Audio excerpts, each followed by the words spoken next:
సందర్భాన్ని కూడా ఇట్లా సందర్భంగా గుర్తు చేయాలి.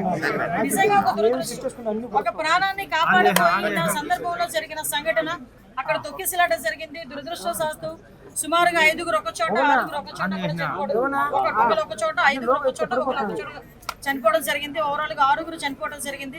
ఆ 6గురులోని కూడా ఎక్కువ మంది మన విశాఖపట్నం ప్రజలు వాసులు కూడా ఉండటం నిజంగా చాలా బాధాకరం. ఒక్కలు కూడా అన్ని తిరిగితే